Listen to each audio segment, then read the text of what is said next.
Abdelkader Taleb, chef de division de l'Afrique centrale et australe, la direction des affaires africaines au ministère des Affaires étrangères et de la coopération.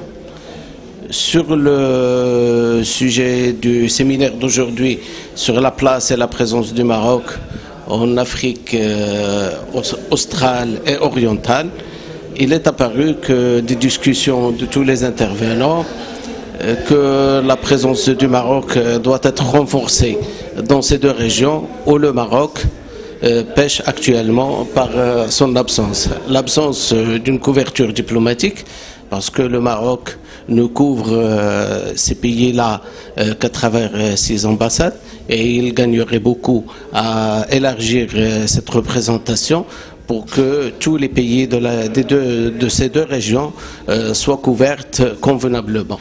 Cette couverture diplomatique, bien sûr, encouragera le secteur privé marocain à s'engager parce qu'il aura bien sûr une couverture politique, parce qu'il aura une aide, il aura une présence et une protection des investissements marocains dans ces pays. Bien sûr, ce déploiement économique qui est déjà en route en Afrique de l'Ouest et en Afrique centrale doit être centré sur l'élargissement de la présence du secteur bancaire, du secteur des assurances, du secteur de l'aviation civile, donc par un déploiement plus important de la compagnie Royal Air Maroc vers ces deux régions. Également, il faudrait penser à ce que le transport maritime puisse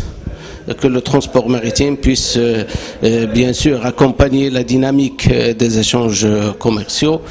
Donc il faut une présence plus importante de lignes maritimes de Casablanca ou de Tanger vers ces régions-là, parce que le commerce marocain gagnerait beaucoup à ce que ce transport soit efficace et surtout prêt. On a donné beaucoup d'exemples de produits marocains et d'expertise marocaine qui puissent s'exporter dans ces pays. Donc tous les intervenants ont été unanimes à ce qu'il faudrait une approche par pays, une approche qui prendrait en compte les spécificités de chaque pays, le développement et le progrès de chaque région. Beaucoup d'exemples ont été donnés, l'exemple de l'Angola, mais aussi l'exemple du Rwanda et d'autres pays de la Tanzanie. Et donc il y a un travail essentiel à faire en termes de déploiement économique, en termes de déploiement politique, en termes de couverture diplomatique vers ces régions.